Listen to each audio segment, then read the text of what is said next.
So then I would say these distilled stories that I'm talking about, the stories that are written, say, by great authors. I'm particularly fond of Dostoevsky, whose works are, he's head and shoulders above anyone I've ever read in terms of writers of fiction. He deals with the hardest questions that human beings face, and he has characters on both sides of the argument, and they really lay out the arguments. It's not like Dostoevsky, you know, he's got a belief, and so he has a character, and that character has his beliefs, and that character always wins the arguments. That doesn't happen in a Dostoevsky novel at all. He sets up a character, and then he sets up like 3 or 4 antagonists, and those antagonists, they're not straw men, they're like iron giants. They just stomp his protagonist, you know, and the whole thing is a war between these different conceptions of being, and it's amazing to see, it's amazing to read.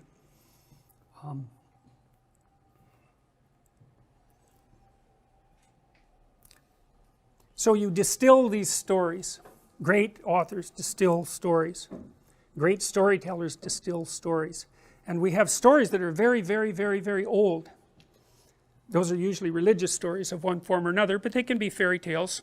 Because fairy tales, some people have traced fairy tales back, you know, more than 10,000 years. And so they're part of an oral tradition.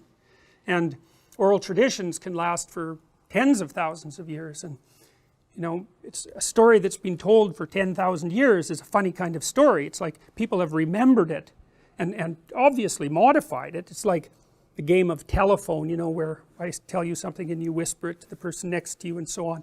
It's like a game of telephone that's gone on for, you know, 1,000 generations, and all that's left is what people remember, and maybe they remember what's important, because you tend to remember what's important.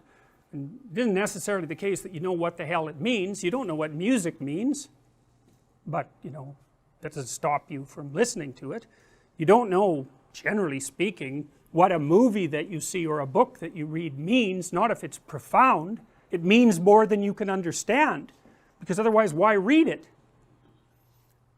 Well, so the idea is this, is that we're necessarily nested inside moral systems. The moral systems are predicated on narratives, narrative dramas of sorts, and the moral systems are what orient us in life, and the reason to understand them, to the degree that you can, is because you need to know how to live. Nietzsche said that if you had a why, you could bear any how, and that's good. One of the things that the Auschwitz guards used to do to the prisoners, and this is very telling, so at Auschwitz there was a sign that said, "Work will make you free." It was a little joke, not really a very funny joke. You know, it's the kind of joke that you have to be satanic, is the appropriate term to conceptualize, and to dare to state. So when the Auschwitz prisoners came to Auschwitz, you know, they were already pretty rough shape. They were in cattle cars. They'd been separated from their families. Everything had been taken from them. They were transported for a long time. They were standing up. The kids were suffocating because there was no room in the, you know, it was so packed in there. They didn't have anything to eat. There weren't any toilet facilities of any sort. It was like you got rid of 20% of the people just transporting them. You know, the ones on the outside of the cars, they froze to death because of course it was cold, and pretty nasty. And then when they got to Auschwitz, the guards used to have this game that they would play, and this is part of the work will set you free thing.